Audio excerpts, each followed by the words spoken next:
20 years ago, David Miller, 28, a software engineer, and Sarah Miller, 26, a freelance graphic designer, disappeared after purchasing their dream home on Maple Ridge Road, leaving behind no traces except an eerie silence that still echoes through the Oregon wilderness. The disappearance plunged Sarah's mother, Margaret Chen, into devastating depression, while David's father, Robert Miller, spent his life savings hiring private investigators. The local community was thrown into confusion as neighbors questioned whether the isolated property held dark secrets from its past. Before we continue, subscribe and hit the bell. Here we reopen archived cases with respect and proof. The Millers had worked tirelessly for 3 years to save enough for their first home. David, originally from Seattle, had landed a promising job at a Portland tech startup, while Sarah built her design portfolio from their cramped downtown apartment. Friends described them as inseparable, high school sweethearts who shared dreams of raising children in the countryside, far from urban chaos. The house on Maple Ridge Road seemed perfect, a 2-story Victorian built in 1923, surrounded by 12 acres of dense Douglas fir forest. The previous owner, elderly widow Helen Blackwood, had lived there for 47 years before her death in 2004. Her estate sold the property quickly, almost eagerly, to the enthusiastic young couple who saw only possibilities in the creaking floors and shadow-filled corners.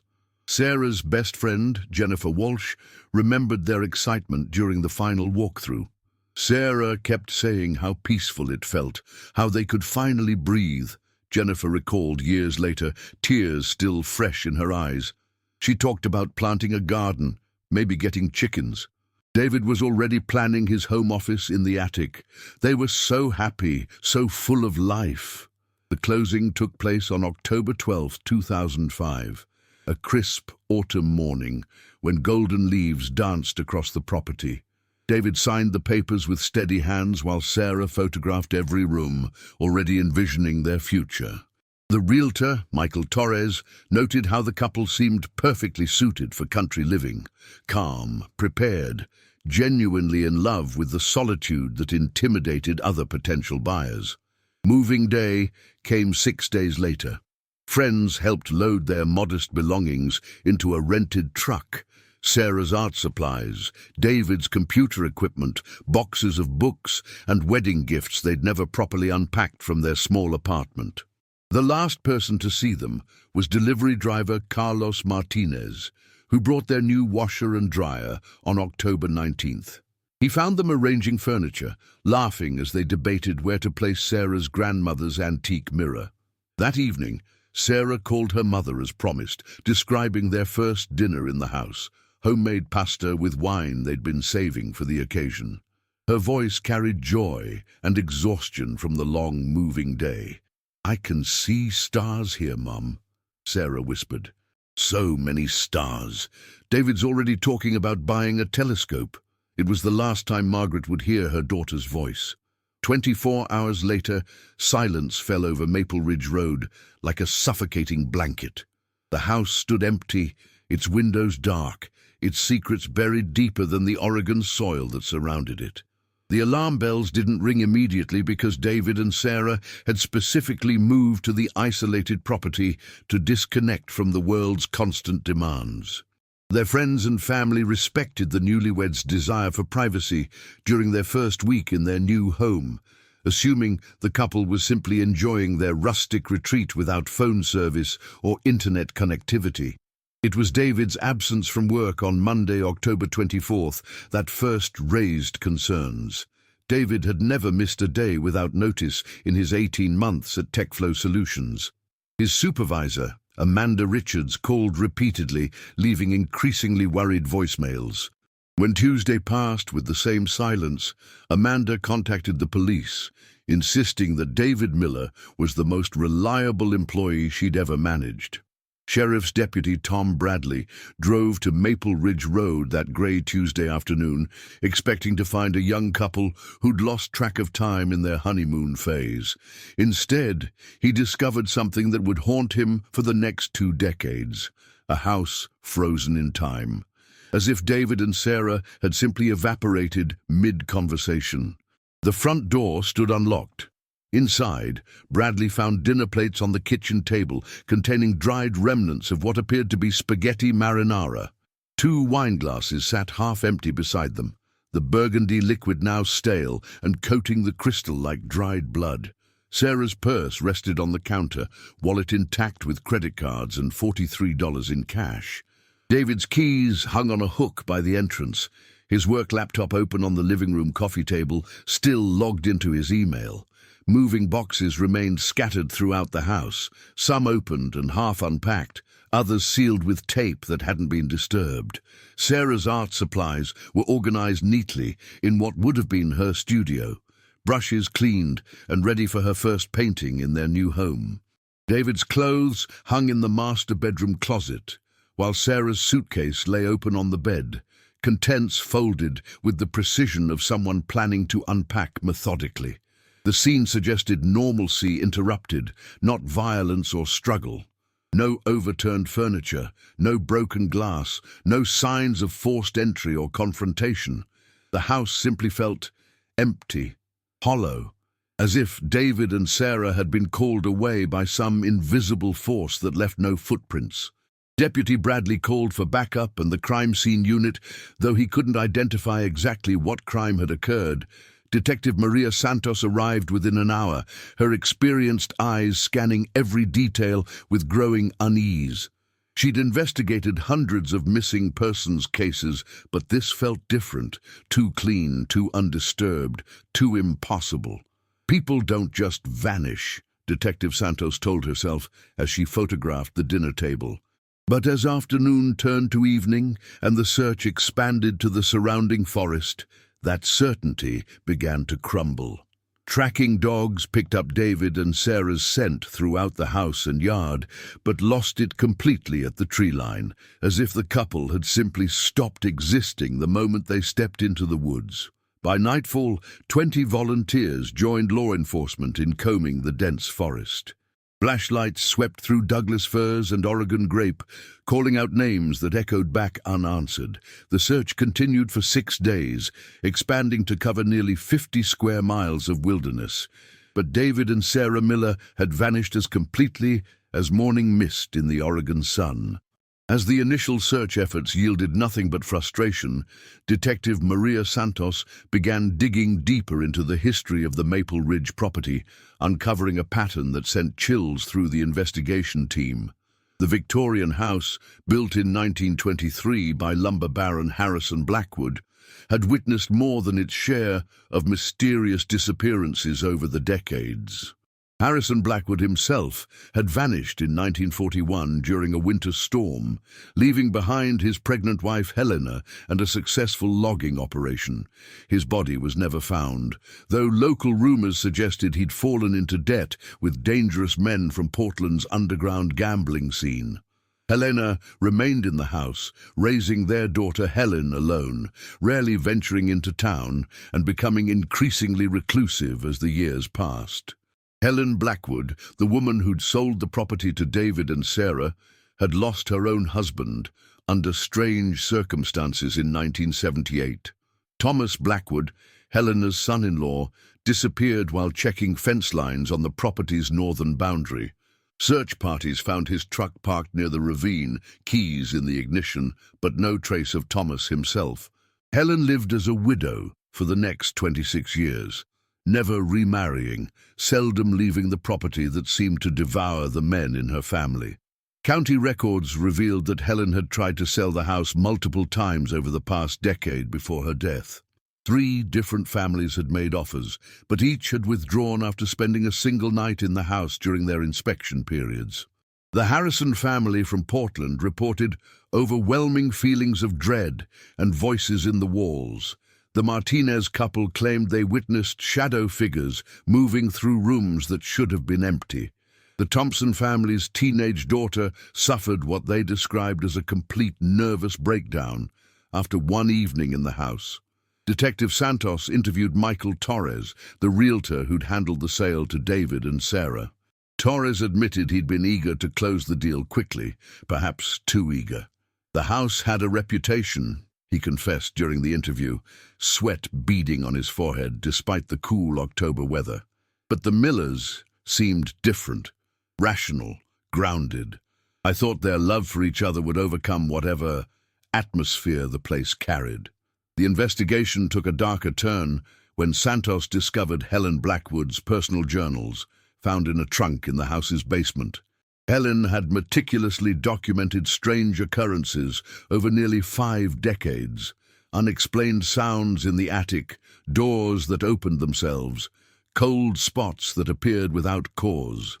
More disturbing were her later entries, written in increasingly erratic handwriting, describing visitors who came to the house but never left. One entry, dated just 6 months before Helen's death, read, "They're calling again. From the woods. Thomas hears them too, though he's been gone so long.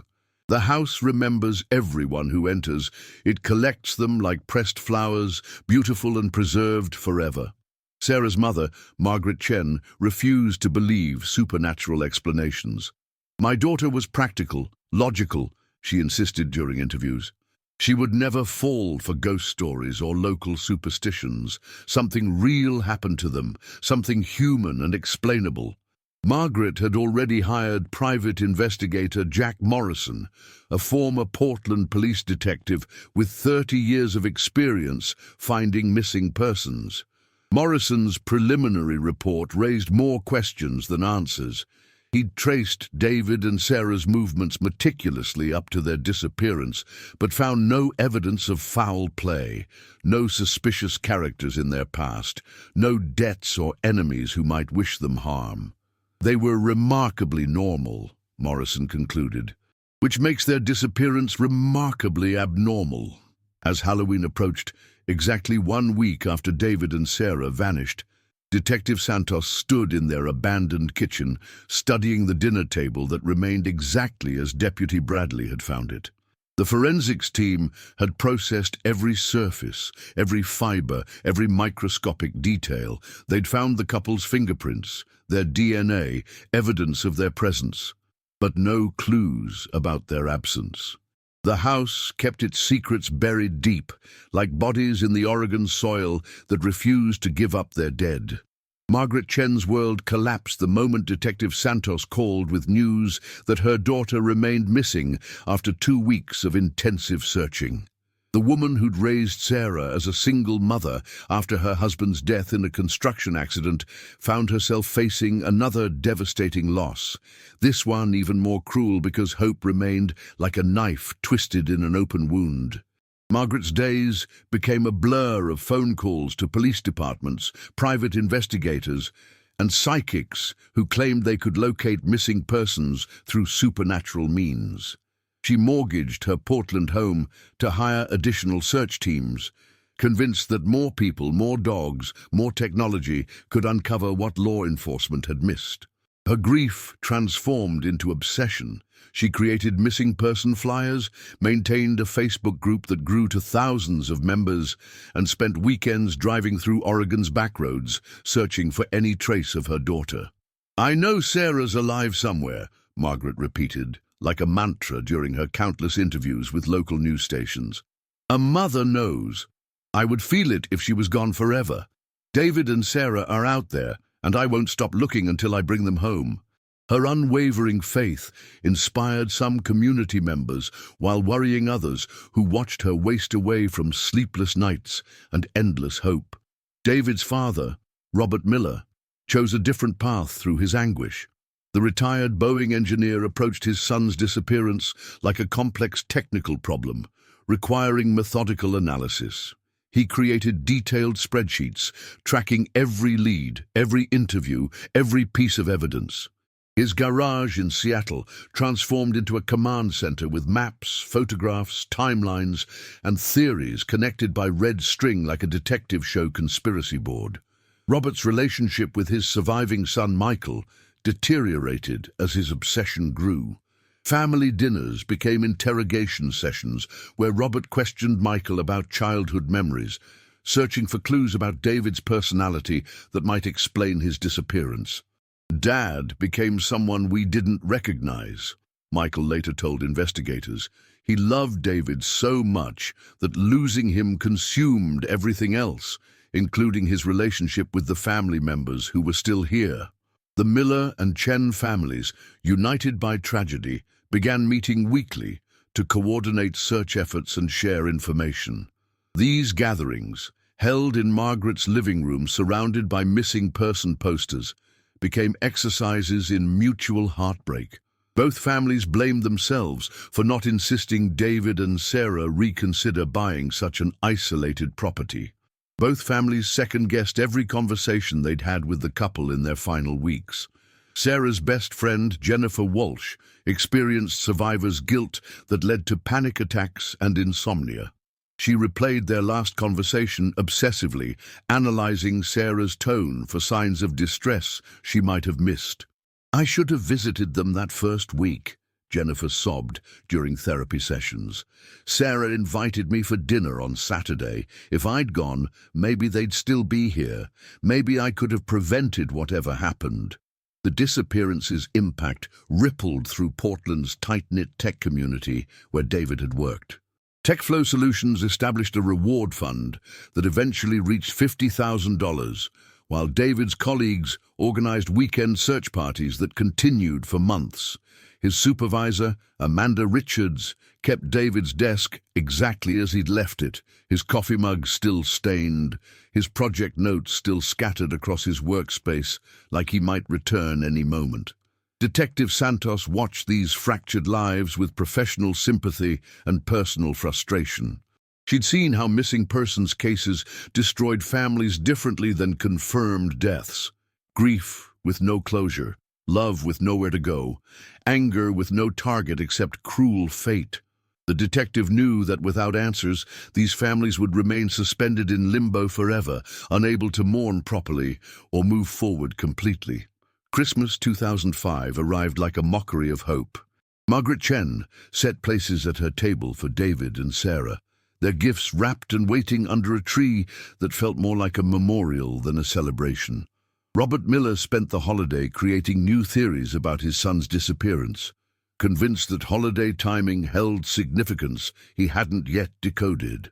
Meanwhile, the house on Maple Ridge Road stood empty through the winter months, its windows dark, its secrets locked inside like prisoners in a cell.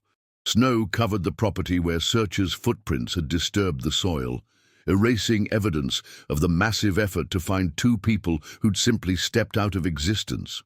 5 years passed like pages torn from a calendar, each season bringing renewed hope that withered with the changing leaves. By 2010, David and Sarah Miller had become local legends, the young couple who'd vanished into Oregon mist, inspiring ghost tours and internet conspiracy theories, while their families continued the heartbreaking work of searching for shadows. The official investigation had stalled within the first year. Detective Santos, promoted to sergeant, maintained the case as active, but acknowledged privately that without new evidence, David and Sarah had likely joined the ranks of America's permanently missing. The FBI's involvement had ended after 6 months, when behavioral analysts concluded the couple had most likely died by accident in the vast Oregon wilderness, their bodies consumed by animals or hidden in places human searchers couldn't reach. Margaret Chen refused to accept these conclusions. Now in her 60s, she'd devoted her retirement to finding her daughter, transforming grief into a crusade that consumed her savings and her health. Her Portland home became headquarters for Bring Them Home, a non-profit organization dedicated to finding David and Sarah. The walls displayed thousands of photos, maps marked with search zones, and letters from psychics, conspiracy theorists, and well-meaning strangers who claimed to have information. 5 years isn't forever, Margaret insisted during a television interview marking the anniversary of their disappearance. Her hair had gone completely grey, her face etched with lines of worry, but her eyes still burned with maternal determination. "Somewhere out there, my daughter is waiting for me to find her. I won't give up. I can't give up." Robert Miller had taken early retirement from Boeing, dedicating his engineering mind to analyzing every detail of his son's case with mathematical precision. His investigation had expanded beyond the disappearance itself to include extensive research into the property's history, geological surveys of the surrounding area, and interviews with every person who'd lived within 20 miles of Maple Ridge Road over the past century. His findings painted a disturbing picture of the isolated region. Since the 1940s, 11 people had disappeared within a 15-mile radius of the Miller property, including hikers, hunters, and locals who'd ventured into the dense forest and never returned. Most cases had been attributed to wild animal attacks or accidents in treacherous terrain, but Robert's detailed analysis suggested a pattern that law enforcement had overlooked. "This isn't random," Robert explained to anyone who'd listen, spreading maps across his dining room table like a military strategist planning a campaign. "There's something about that specific area, geological, environmental, or human, that creates conditions for people to vanish." David and Sarah walked into something that was waiting for them. The house on Maple Ridge Road had remained empty since the disappearance, its Victorian walls holding secrets that seemed to grow heavier with each passing year. Helen Blackwood's estate, managed by a Portland law firm, had attempted to sell the property multiple times, but news coverage of the Miller case had made it effectively unmarketable. Local teenagers dared each other to approach the house on Halloween nights, though most turned back when shadows seemed to move behind curtains in rooms that should have been empty. Sarah's college roommate, Lisa Chen, no relation to Margaret, had become a successful documentary filmmaker and decided to investigate her friend's disappearance for a potential film project. Her preliminary research uncovered disturbing details about the house's construction that previous investigators had missed. The Victorian had been built directly over a network of natural caves that connected to underground streams flowing toward the Columbia River. Local Native American tribes had considered the area sacred but dangerous, warning early settlers that the land called to lost souls. The geological surveys show extensive cave systems beneath the property, Lisa explained in her research notes. Some of these passages extend for miles underground. If David and Sarah fell into one of these systems, their bodies might never be found by conventional search methods. Detective Santos, now working major crimes, occasionally revisited the Miller case during slow periods, hoping fresh eyes might reveal overlooked clues. She'd interviewed the families dozens of times, re-examined evidence, and consulted with experts in various fields, but the conclusion remained frustratingly elusive. Two people had simply ceased to exist, leaving behind only questions and broken hearts. The 5th anniversary of the disappearance brought renewed media attention and a fresh wave of tips from the public. Most proved worthless. Mistaken identities, false hopes, conspiracy theories that led nowhere, but Margaret Chen answered every phone call, followed every lead, chased every possibility like a woman possessed by love, stronger than death itself. If this case already has you hooked, leave a like. It helps David and Sarah's story reach more people. The digital age brought new hope to the Miller case when, in 2015, cold case investigator Rachel Torres discovered something that had been overlooked for an entire decade. While reviewing David's laptop, the same computer found open on the coffee table the day after his disappearance, advanced data recovery software revealed deleted browser history that original investigators had missed with older technology. David's search history from his final week alive painted a picture of growing concern about their new property. He'd researched the house's history extensively, discovering newspaper articles about Harrison Blackwood's 1941 disappearance that weren't readily available in 2005. More disturbing were his searches about unexplained sounds in old houses, electromagnetic fields affecting behavior, and property disclosure laws in Oregon. The most chilling discovery was a draft email David had started writing to his brother Michael on October 23rd, just hours before the couple vanished. The unsent message read, "Mike, something's not right about this place. Sarah's been hearing voices at night. She thinks it's just the house settling, but I've been recording them. The sounds aren't random. They're almost like conversations coming from inside the walls. I found some old newspapers in the basement about previous owners. I think we made a mistake buying this house. Call me tomorrow, okay?" The email was never finished, never sent. But attached to the draft was an audio file David had recorded 3 nights before their disappearance. When investigators finally accessed this file, they heard something that sent chills through the entire cold case unit. The sound of multiple voices whispering in a language that didn't sound entirely human. Audio analysis expert Dr. James Liu studied the recording for weeks, using sophisticated equipment to isolate and enhance the mysterious sounds. His report concluded that the voices weren't natural phenomena like wind through structure gaps or settling wood.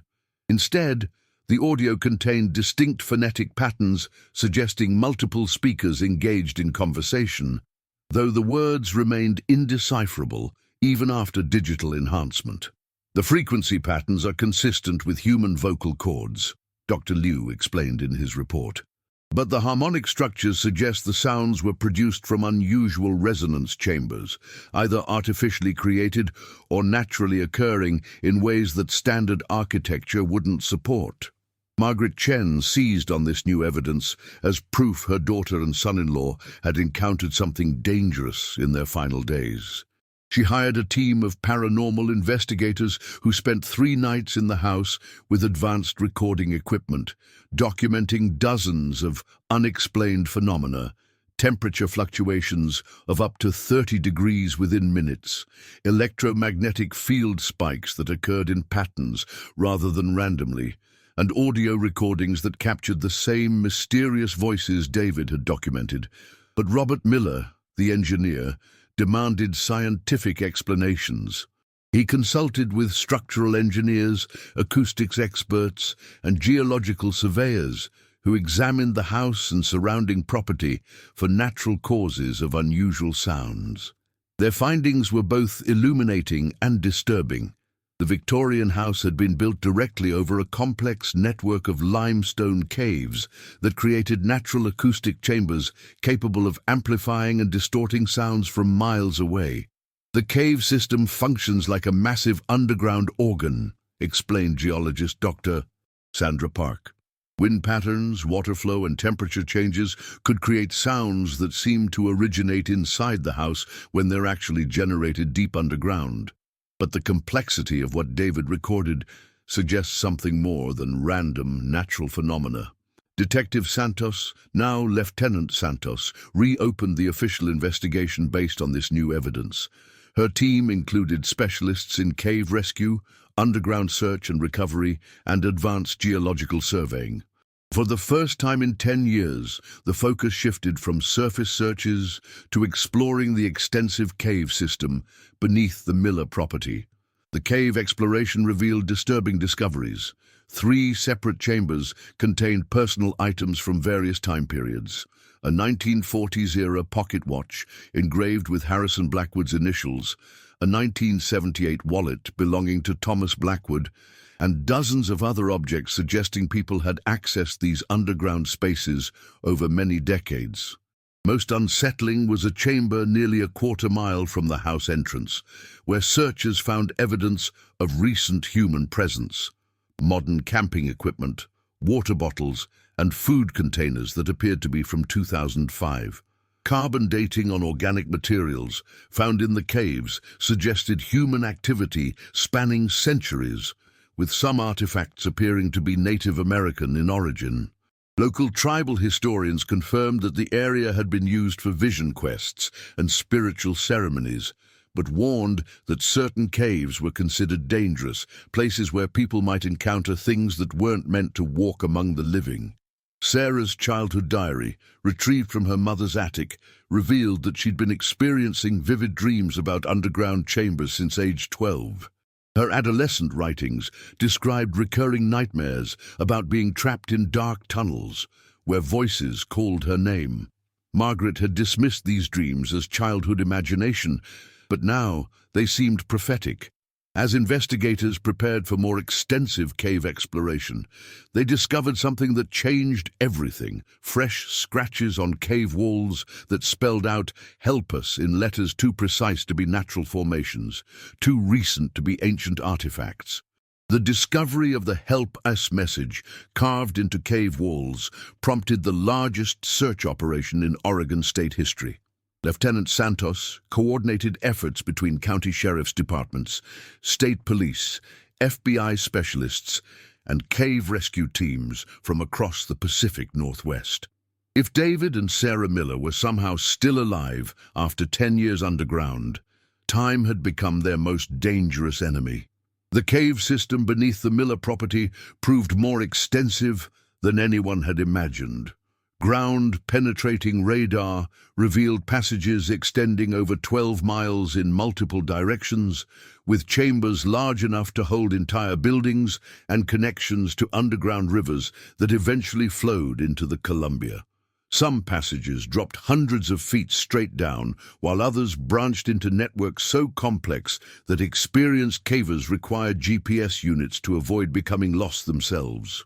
Cave rescue specialist Maria Rodriguez led the first systematic exploration of the deeper chambers, accompanied by forensic anthropologists prepared to recover remains if the Millers had died in the underground maze. What they discovered defied explanation: evidence of long-term human habitation, including makeshift shelters, carefully organized supply caches, and primitive tools crafted from cave materials. "Someone has been living down here for years," Rodriguez reported via radio from nearly half a mile underground. "The shelters show sophisticated construction techniques. Whoever built them understood cave systems extremely well. They've created ventilation, water collection systems, and food storage areas. This isn't survival behavior. This is adaptation." The team discovered a central chamber that appeared to serve as a living area, complete with bedding made from gathered moss and fabric, crude furniture carved from stone, and a collection of personal items that told a heartbreaking story. Among the artifacts were Sarah's wedding ring, David's watch, and dozens of journal pages written in Sarah's handwriting, documenting their underground imprisonment. The journal entries, some barely legible due to poor lighting and primitive writing materials, revealed a nightmare that had lasted months rather than days. According to Sarah's account, she and David had fallen through a hidden entrance in their basement floor during their first week in the house, landing in a cave chamber 20 feet below ground level. Their escape route had collapsed behind them, trapping them in darkness with no way to call for help. Sarah's early entries described desperate attempts to find another exit, rationing the small amount of food they'd brought from their interrupted dinner, and David's engineering skills being applied to cave exploration and primitive tool construction.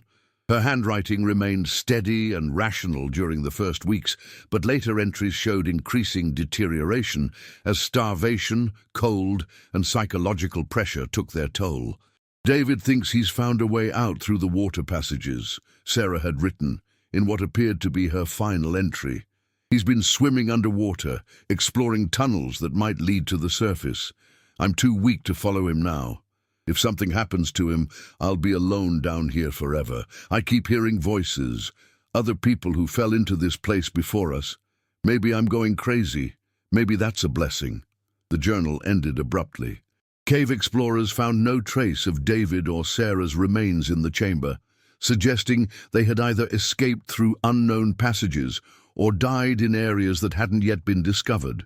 Water-filled tunnels extended far beyond the reach of standard cave diving equipment, potentially connecting to dozens of other chambers or leading to underground rivers that could carry bodies miles from their entry point.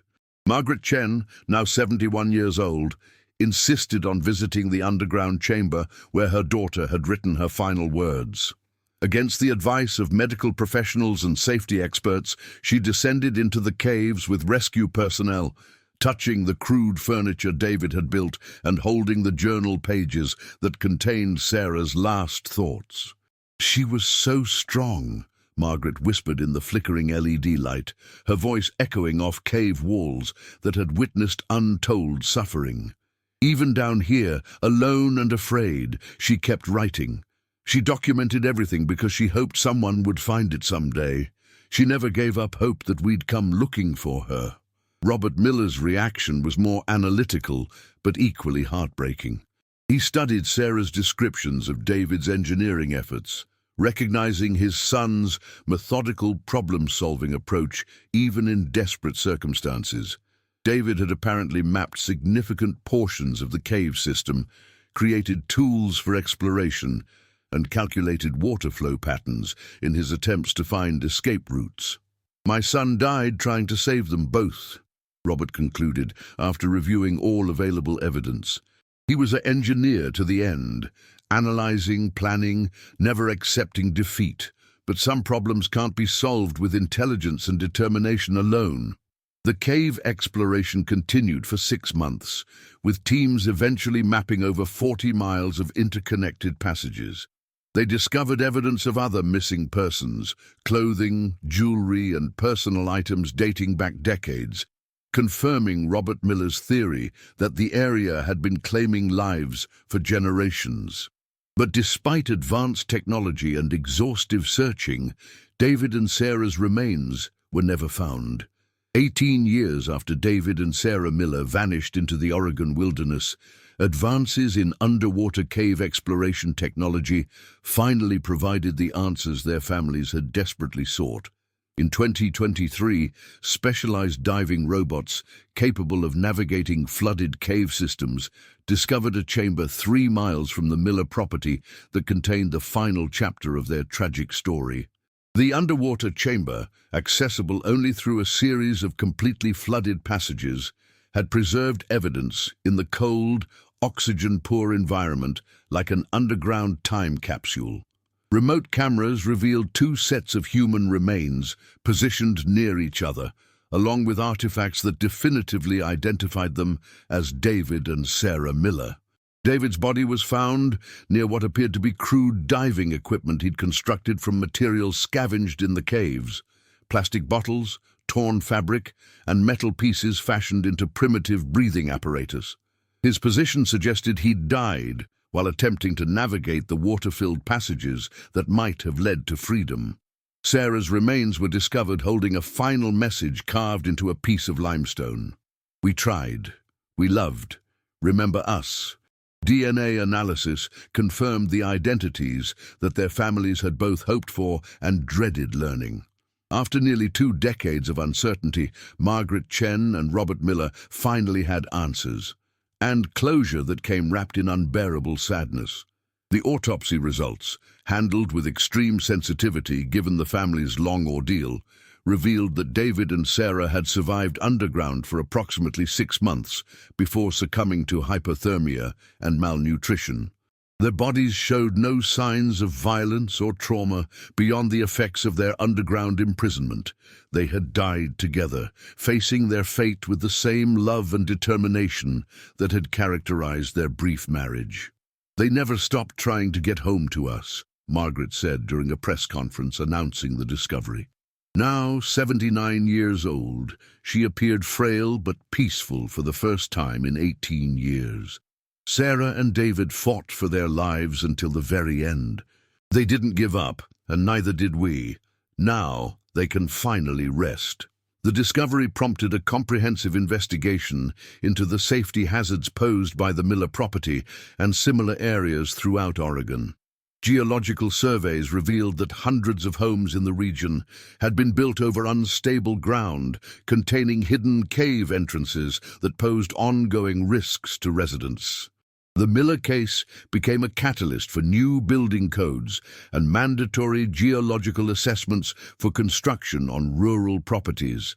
The house on Maple Ridge Road was finally demolished in late 2023, its Victorian walls and secret basement entrance destroyed by heavy machinery that filled the cave opening with tons of concrete. The property was designated as a memorial park, honoring David and Sarah Miller and the dozens of other people who had disappeared in Oregon's wilderness over the decades.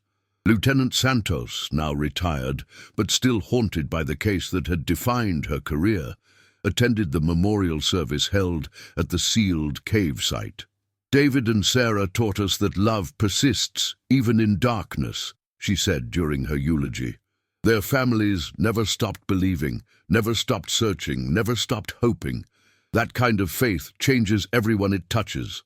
Private investigator Jack Morrison, who had worked the case for over 15 years, revealed that he'd discovered additional evidence suggesting the Miller property had been used as a dumping ground for victims of foul play dating back to the 1940s.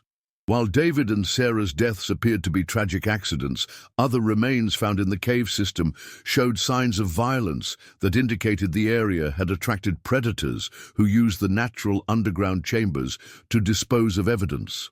The caves became a perfect hiding place for anyone who wanted to make people disappear, Morrison explained in his final report. David and Sarah were innocent victims who stumbled into a place that had been claiming lives for generations. They died because they were unlucky enough to buy a house built over a natural trap. The Miller case prompted renewed investigation into dozens of cold cases throughout the Pacific Northwest. Advanced cave exploration techniques led to the discovery of additional victims, and in some cases, evidence that helped solve murders that had gone unsolved for decades. David and Sarah's tragedy became the key that unlocked secrets buried in Oregon's underground darkness. Robert Miller lived to see his son's remains properly buried, but died just 6 months later, his long battle with grief finally ending in peaceful sleep. Margaret Chen survived until 2024. Spending her final year establishing a foundation that provided resources for families of missing persons and funded cave safety research to prevent future tragedies. On October 19, 2025, exactly 20 years after David and Sarah Miller disappeared into the Oregon wilderness, their families, friends, and community gathered at the newly established Miller Memorial Park to honor their memory and reflect on 2 decades of love, loss, and the relentless pursuit of truth. The Memorial Park, built on the site where their dream house once stood, featured a peaceful garden with native Oregon plants, walking trails, and a granite monument engraved with the words Sarah had carved in her final moments. "We tried. We loved. Remember us." Solar-powered lights illuminated the pathways, ensuring the space remained welcoming even after darkness fell. Margaret Chen had lived to see this day, passing away peacefully 6 months earlier at age 81, her final years spent knowing that her daughter's remains had been recovered and properly laid to rest. Her obituary described a woman who had transformed personal tragedy into purposeful action, helping dozens of other families navigate the nightmare of having missing loved ones. The Margaret Chen Foundation, established with proceeds from the sale of her Portland home, continued providing resources for missing persons cases throughout the Pacific Northwest. The foundation funded search operations, supported grieving families, and advocated for improved safety regulations in areas with known geological hazards. Robert Miller's engineering legacy lived on through new building codes that required geological surveys before construction in rural areas. The Miller safety standards had prevented multiple potential tragedies by identifying unstable ground and hidden cave systems before families unknowingly built their homes over natural traps. Jennifer Walsh, Sarah's best friend, became a prominent advocate for missing persons awareness after David and Sarah's case inspired her to change careers from marketing to social work. She now directed a non-profit organization that coordinated volunteer search efforts and provided emotional support for families facing similar ordeals. Sarah and David's story taught us that every missing person case deserves attention, resources, and hope, Jennifer said during the memorial ceremony. Their families never gave up, and that persistence ultimately brought them home. We honor their memory by extending that same dedication to everyone who's still missing. The Miller case had far-reaching impacts on law enforcement procedures for investigating disappearances. The delayed discovery of crucial digital evidence led to new protocols requiring immediate comprehensive analysis of electronic devices belonging to missing persons. Police departments throughout Oregon received updated training on cave rescue operations and geological hazard assessment. Lieutenant Santos, now working as a consultant on cold cases, used the Miller investigation as a teaching example for new detectives. This case showed us that answers don't always come quickly, but they do come if we keep looking, she explained to trainees. David and Sarah's families waited 18 years for closure. Our job is to make sure families don't wait that long again. The underground cave system that claimed David and Sarah's lives was permanently sealed with specialized concrete designed to prevent future accidents while preserving the area's natural water flow. Warning signs posted throughout the region alerted hikers and residents about the dangers of unmarked cave entrances and unstable ground. Dr. Sandra Park, the geologist who had analyzed the cave system, published extensive research about Oregon's underground geography that became required reading for engineers, builders, and safety officials. Her work identified hundreds of other locations with similar risks, leading to preventive measures that protected countless future residents. The Miller Memorial Park became a place of pilgrimage for families dealing with missing persons cases, offering both beauty and solace to those struggling with uncertainty and hope. Visitors often left flowers, photographs, and written messages for their own missing loved ones, creating an informal memorial wall that honored all those who had vanished without explanation. David's brother Michael, now in his 50s with children of his own, served on the Memorial Park's board of directors. He ensured that David and Sarah's story remained accessible to visitors through interpretive displays that balanced respect for the victims with education about cave safety and the importance of never giving up on missing family members. "My brother and Sarah died trying to get back to us," Michael reflected during the anniversary ceremony. "They spent their final months fighting for their lives and their future together. The least we can do is make sure their deaths prevent other families from experiencing this same loss." The case files for David and Sarah Miller, now closed but preserved as historical records, filled 17 boxes housed in the Oregon State Archives. Future researchers studying missing persons cases, cave safety, or the power of family determination would find their story documented in meticulous detail, a testament to professional dedication and personal love that transcended death itself. As the sun set over the Miller Memorial Park on that 20th anniversary, visitors placed battery-powered candles along the walking trails, creating a constellation of light that honored two young people whose love story became a tragedy, whose tragedy became a mystery, whose mystery became a crusade, and whose crusade became a legacy of hope for all who refused to let their loved ones disappear into darkness.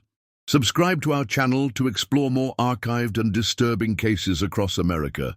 Thank you for following David and Sarah's story. We'll see you in the next video. Their house may have swallowed their dreams, but their love proved stronger than the darkness that claimed their lives.